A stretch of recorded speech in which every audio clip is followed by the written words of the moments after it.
For all those who appreciate the work that we're doing here on Standing for Truth, please hit that subscribe button because we are just getting started.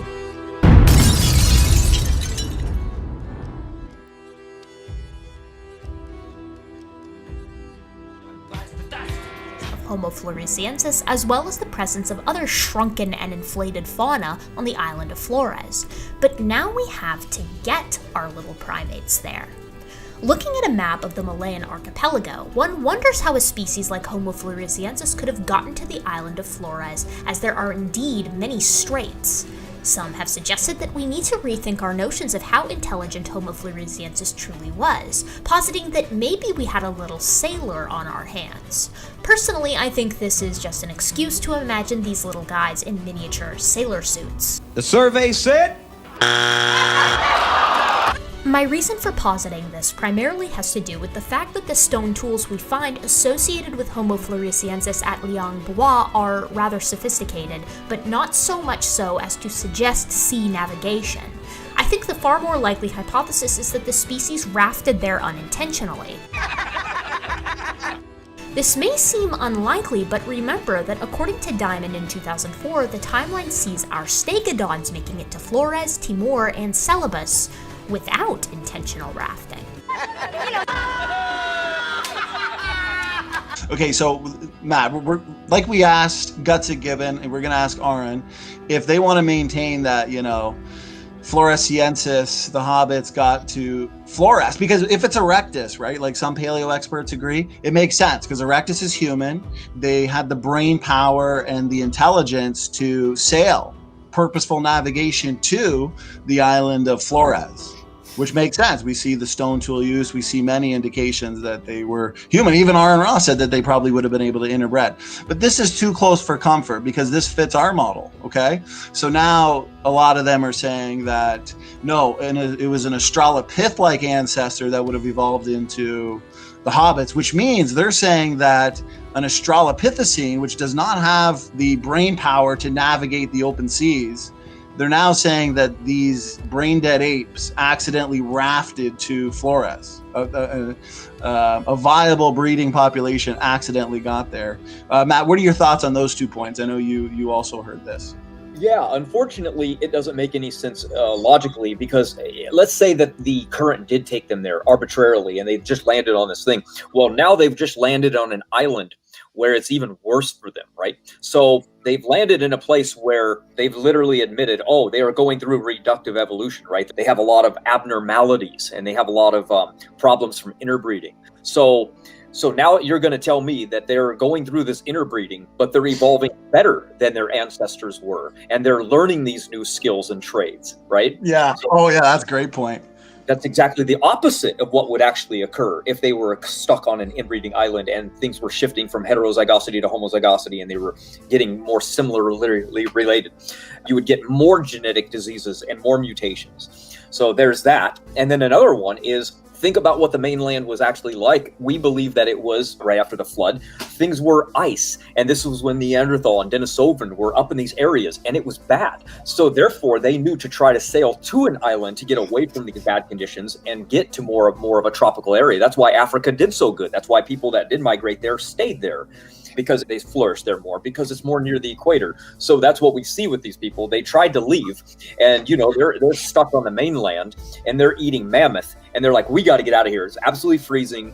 We have small tribes, and then we are warring with one another over the scarce food that there already is. I say we pack up, grab a couple animals, we throw them on a boat, we go and we travel out to some islands. We got to get out of here. Anything is better than where we're at. What happened? They got stuck on an island.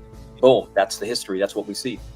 And it led to rapid and accelerated genetic degeneration. That's such a good point you brought up. I'd love to see somebody like Erica, who's just desperate to the point where they got to say some apes accidentally made their way to Flores. So that means the Australopithecine would have evolved on the island into Homo floresiensis and gain those abilities for tool use and human-like qualities. And according to Aaron Ra, they were able to probably breed if they wanted to remain interfertile, when in fact what there would be is devolution, degeneration, island dwarfism. That's such a great point. And then What's funny is her other argument, which was kind of reiterated here from Dessel. We talked about this. We had a good laugh because she tried to say, well, there's and I'm sure Aaron Ra would use the same argument, so we should put it to bed. Like iguanas and local marine species that make their way to islands, for example, and the elephants, because we know that there's dwarfed elephants on Flores as well. So, they're claiming that, well, if they're able to make their way to these islands and become isolated and live there, then why not some Australopith, right? What's your answer to that, Matt? Well, the first part I wanted to answer real quick is, how can they say that these people died out while at the same time saying that they're progressively going up in evolution? And right? Two contradictory things. Right. Okay, so let's see. What happens today when people are actually going to be going off to islands? What do they usually bring with them? Like the Polynesians when they go to Hawaii. They bring with them fruits, they bring with them seeds, they bring with them anything that they can travel to eat, right? So what happens when you're going to be traveling? Well, they also took goats. Well, goats actually ended up ruining one of the islands of Hawaii. To the south of the island of Kauai, there's an island that's there. It's owned by the government now, and nobody else can live there except for local Hawaiians. But there's not a single tree on the island because goats eat them before they can actually grow into a tree. They've completely decimated the entire island. But that was a staple animal that a lot of people used to travel with because it was easy. They can breed the goats, they can get milk from them, and when they were getting older, after they reproduced, they would eat them for the meat. Same thing would have happened with these elephants. Elephants don't jump in water and catch currents and land on islands. That's never been seen. But yet in their imagination, it's true, it's real. We like to stick to reality. So what would happen? What do they do in India? Well, they took the elephants and they migrate with them. They travel with them. That's what they do. So we have no problem in our model saying that these Neanderthals or whoever it was that took these animals with them, these small babies, and took them to an island with them because it was their food source. It did the exact same thing that goats would have been. They would have waited for them to mature, bred, and then ate the elders like they do with pigs, anything they can. Well, back then in the Ice Age, they're not running around eating pork. They're not eating goats. They had mammoth.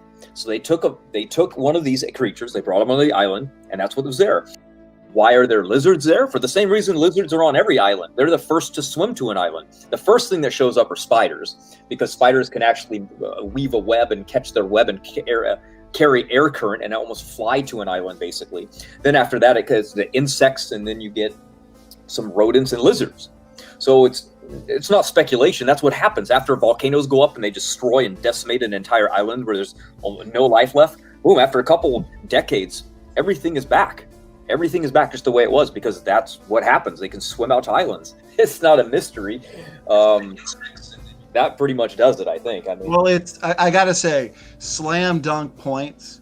Because our critics, Team Dodgeball, say that they're working on, a big rebuttal video where they're just going to dodge, duck, dip, dive, and dodge 99.9% of our points. And what's funny is supposedly, our points on Homo floresiensis, the hobbits being a degenerate form of human, would be demolished. And yet we pointed out that the problem of how did the pre-humans or arrive on the island of Flores, it was never accessible through a land bridge according to their model, even during the Ice Age when the sea levels were lower.